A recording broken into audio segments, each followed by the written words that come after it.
I opened a noodle shop with a signature policy: unlimited noodle refills.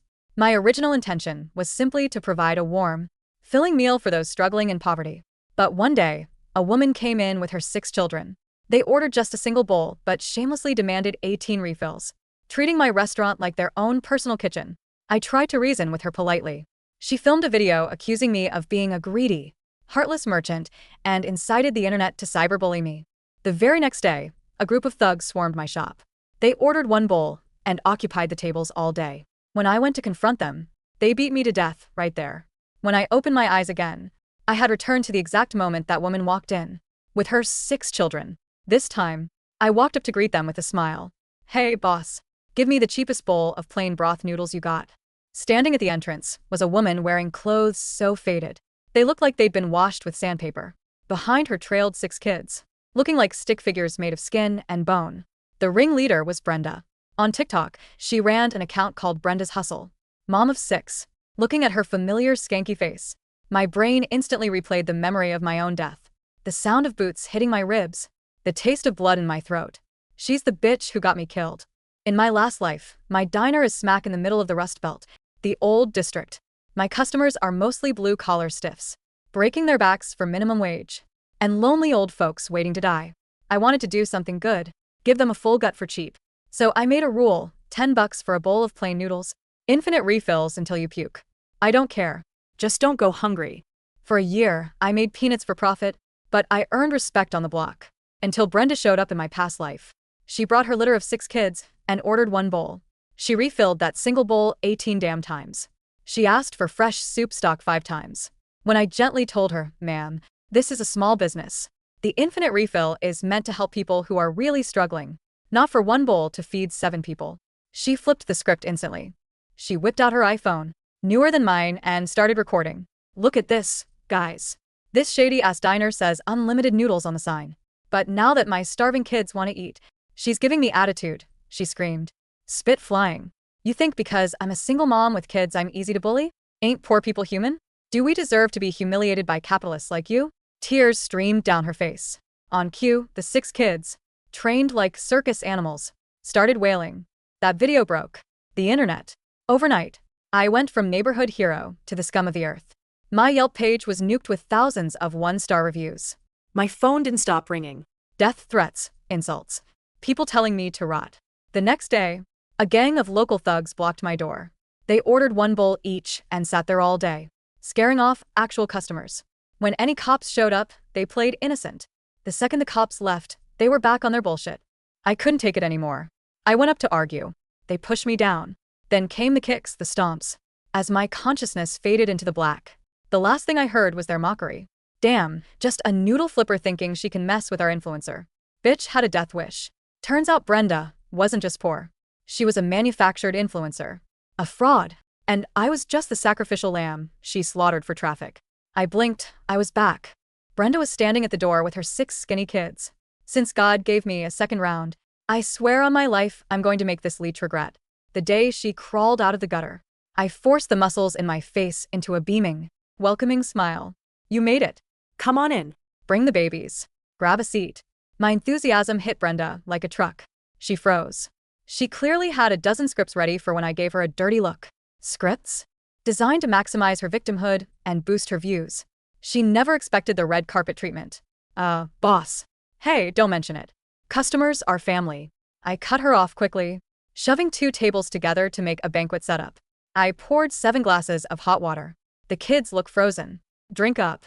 Warm up that stomach." The suspicion in Brenda's eyes faded, replaced by a glint of pure, unadulterated greed.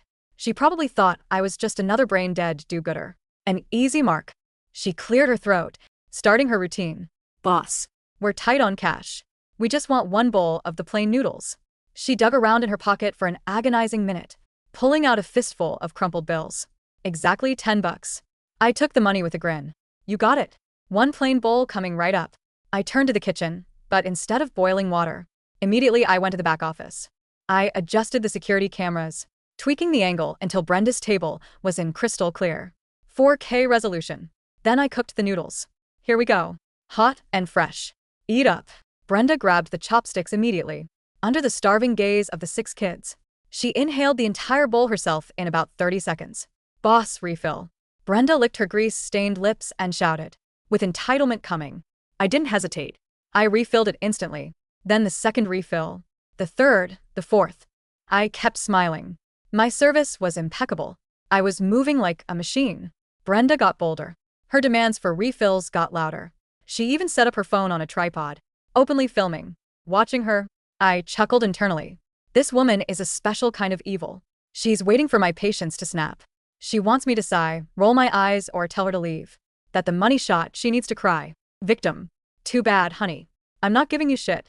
Other customers started whispering. Old man Hank, a sanitation worker who swept the streets nearby, looked at me with worry. Hey, boss. You know, she's. I smiled at him and shook my head slightly. Don't worry about it, Hank. I want Brenda to perform. The harder she dances, the harder she falls. By the 19th bowl, Brenda was getting restless. I wasn't taking the bait, so she decided to switch tactics. She cleared her throat, looked into her phone camera with a brave but tearful expression. Fam, look at this. The owner is actually so nice. We ate so much, and she hasn't complained once. Unlike those other shady businesses people talk about. We're so lucky to meet a good person when we're struggling. She's setting the trap. Build me up high first. That way, if I show even a tiny bit of annoyance later, the contrast will be shocking. It makes the betrayal more dramatic. It enrages the internet mob more. She knows exactly how to manipulate the algorithm. I laughed inside, but kept the customer service mask welded to my face. Hey, don't say that I opened this place so folks could get a hot meal. As long as my doors are open, nobody goes hungry. I shouted it loud enough for the whole room to hear. The other diners cheered. A flash of annoyance crossed Brenda's face. She didn't want a heartwarming moment. She wanted conflict. Her eyes darted around. She had another idea. Boss, you're a saint, but just noodles. It doesn't really stick to the ribs. You know, since you're such a good person, maybe throw on some free meat sauce for the kids. The plain noodles are the loss leader. The bolognese, that's $25 a bowl. She was pushing her luck, trying to break me in my last life. This is where I said no. That's when she went nuclear. This time. I nodded like a bobblehead. No problem at all. I went to the kitchen, scooped up a massive ladle of rich savory meat sauce, pure beef, and drowned the fresh noodles in it. Here, let the kids get some protein. Brenda was stunned, silent. All the nasty lines she had prepared were stuck in her throat. She looked at me like I was mentally handicapped. Who let someone rob them blind and says thank you? The other diners weren't looking at me with pity anymore. They looked at me with reverence. The owner is a saint. Yeah. Not many good hearts left in this city. Brenda heard the whispers. Her face turned green, then white. She needed hate clicks, not a feel-good story about me. But the trap was set. She had to keep eating. 20th bowl, 25th bowl, 30th bowl. By bowl 30. The kids were slumped in their chairs looking green. They looked like they were about to explode. Brenda's stomach was distended like a balloon. She couldn't force down another bite, but she wasn't happy about getting $200 worth of free food. She was pissed because her skit failed. She glared at me with pure venom, like I killed her father. She mumbled a hurried thanks and dragged the 6 kids out the door, fleeing the scene.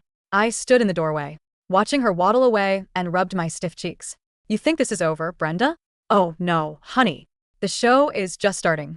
As Brenda's minivan screeched out of the parking lot, I didn't waste a second. I flipped the closed sign on the door, locked it, and went straight to the back office. On the monitor, the footage was crisp. High-definition evidence of my generosity and her gluttony. I watched her shove noodles into her mouth while her youngest child tugged at her sleeve, begging for a turn, only for her to slap his hand away until she was full. It was grotesque. But I wasn't going to post it. Not yet. Posting it myself would look defensive. The internet hates a self-promoter. Instead, I pulled out a burner phone I'd bought the day before. I logged into an account I'd created named Rust Belt Watcher. I uploaded a 3-minute clip. I titled it, Heartbreaking. Local shop owner gives literally everything to struggling mom of 6. Faith in humanity restored. I didn't frame Brenda as a villain. I framed myself as a martyr. I edited the video to highlight the moment I poured the expensive bolognese sauce, a $25 value, onto the free noodles. I zoomed in on my own smiling, patient face, then cut to Brenda demanding the 18th refill while wearing a Cartier bracelet I'd spotted on her wrist. The caption read, "This owner is insane. This woman ate $300 worth of food for $10 and the owner just kept smiling and giving more meat. We need to protect this business at all costs." I hit upload. Then, I sat back and waited for the algorithm to do its work. By the next morning, the video had 2 million views. The comments were exactly what I wanted. Wait, did you see the watch on that poor mom? That's real gold. Why is the mom eating 80% of the food while the kids starve? The owner is a saint. Drop the location, I'm donating. Brenda woke up to a notification storm, but not the kind she liked. She had intended to edit her footage to make me look stingy. But now, if she posted her version, she would look like an ungrateful monster attacking a saint. I had preempted her narrative. But Brenda was a cockroach. She wouldn't die that easily. At 11 a.m., my phone rang. It was the health department. We received an urgent report of multiple cases of food poisoning originating from your establishment, the officer said dryly. A mother and 6 children are currently in the ER. We need to shut you down pending an investigation. I smiled. Predictable. Come on in, officer, I said. And bring the police. I have something to show you. When the health inspector arrived, he wasn't alone. A local news crew was tailing him. Brenda had tipped them off. She was standing outside the ER in a live stream, fake tears streaming down her face, claiming I had fed her rotten meat because she was poor. She poisoned my babies. Brenda wailed to her phone screen. She smiled at us while feeding us garbage. Inside the shop, the inspector swiped surfaces. Everything was immaculate. But the real smoking gun wasn't the kitchen hygiene. It was the sample. Officer, I said, pulling a sealed Tupperware container from the dedicated sample fridge. I run a high-volume shop. Every batch of meat sauce I make, I keep a 4-ounce control sample for 48 hours, dated and time-stamped, specifically for liability insurance. This is the exact batch that woman ate. The inspector blinked. You keep control samples? In this neighborhood? I laughed coldly. You have to. I handed over the sample. Test it. Meanwhile, look at the security footage from yesterday. I played the tape for the inspector and the lingering news crew. I fast-forwarded to the end. Look at the kids. I pointed at the screen. They look nauseous while they are eating. Not because the food is bad, but because their mother is forcing them to eat past the point of fullness so she can get more refills. On screen, Brenda was heard whispering to her oldest son, "Eat it or I'm taking your Xbox." The news crew's camera zoomed in on the monitor. The reporter's eyes went wide. The narrative was shifting in real time. The health inspection came back clean within 24 hours. The news ran the story. Scam artist mom fakes poisoning after binge eating $300 of free food. Brenda's reputation was taking a hit, but she still had her diehard followers, the Brenda's Hustle army who believed the media was lying. She needed to escalate. She needed to hurt me physically to scare me into silence. 3 days later, the thugs arrived. It was the same group as my last life. 4 of them. Leather jackets, smelling of cheap cigarettes and violence. They walked in at the lunch rush. The leader, a guy named Razor, slammed his hand on the counter. "One bowl," he grunted. The shop went quiet. My regulars, mostly elderly folks, looked terrified. In my last life, I argued. In this life, I nodded. Sure thing, boys. But the front is full. Why don't you take the VIP booth in the back? It's more private. Razor looked at his boys and smirked. He thought I was cowering. Yeah, we like VIP. I led them to the back room. It was a storage room I had converted into a private dining area just for this week. I brought them 4 bowls of noodles. Enjoy, I said, and closed the heavy steel door. As soon as the latch clicked, I locked it from the outside. Hey, Razor shouted. Open the door, bitch. I walked to the front of the shop, picked up the remote, and turned on the 65-inch TV mounted on the wall. It showed the live feed from the VIP room. Ladies and gentlemen, I announced to my dining customers. Dinner and a show. Inside the room, the thugs were panicking. But I hadn't just trapped them. I had played a sound file over the speakers in their room, a recording of a police siren getting closer. She called the cops. Dump the stash. Razor screamed. On the 4K monitor, the entire restaurant watched as the 4 thugs frantically pulled bags of white powder and illegal firearms out of their jackets, trying to hide them in the ceiling tiles and under the table. The customers gasped. Everyone pulled out their phones. I hadn't called the cops yet. But now that the thugs had revealed their felony possession on a live stream to my customers, now, I whispered to myself, dialing 911. Now I call the cops. When the police dragged Razor and his crew out in handcuffs, the footage was already viral. But the cherry on top was Razor trying to cut a deal as he was shoved into the cruiser. It wasn't our idea, he screamed, trying to avoid a possession with intent to distribute charge. Brenda sent us. The crazy internet lady. She paid us $500 to smash the place up. The news cameras caught every word.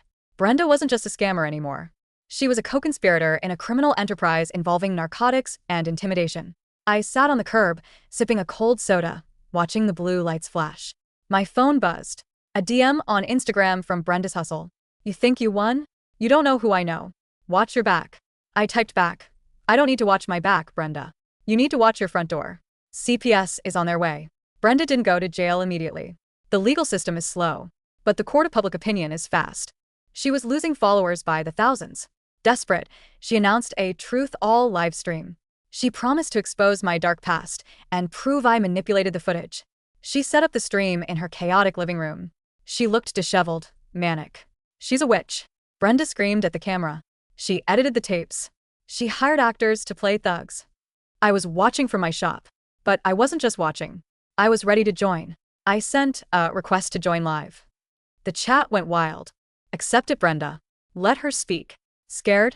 Brenda, fueled by narcissism and rage, accepted. The screen split. Her messy living room on top, my pristine, warm noodle shop on the bottom. You have some nerve, Brenda spat. Hello, Brenda, I said calmly. I just wanted to ask you one question before the police arrive at your house. Police? You're bluffing. Where are the donations, Brenda? I asked. She froze. What? You raised $40,000 last year on GoFundMe for your son's leukemia treatment. But I have the medical records here. I held up a file, obtained by a private investigator I'd hired with the profits from my newfound fame. Your son never had leukemia. He had a gluten allergy. The comment section stopped moving for a split second, then exploded. Fraud. OMG. I donated to that. That's a lie. Brenda shrieked, knocking over her ring light. The lighting crashed down, casting her in shadows. And I continued. The $10,000 you raised for rent last month? I spoke to your landlord. You haven't paid rent in 6 months. You spent it on the Cartier bracelet you're wearing right now. Brenda looked down at her wrist. She tried to hide it, but it was too late. The police are there for wire fraud, Brenda. Not for me. In the background of her video, a loud bang bang bang echoed. Brenda Miller. Open up. Police with a warrant. The color drained from her face. She looked at the camera, then at the door. She tried to end the live stream, but her hands were shaking too much. The door burst open. Uniformed officers swarmed the room. The last thing the internet saw was Brenda being tackled to the couch while screaming obscenities, and her 6 children looking on, not with fear, but with a strange, quiet relief. The stream cut to black. 6 months later, the noodle shop was busier than ever. I had to hire 3 new staff members just to handle the lunch rush. The unlimited refill policy was still in place, but I had added a caveat for those who truly need it. And nobody dared abuse it, because everyone knew the story of the owner who took down a criminal empire with a bowl of pasta. It was a rainy Tuesday. The bell above the door jingled. I looked up. A young boy walked in. He was wearing clean clothes, carrying a backpack. He looked healthier, filled out.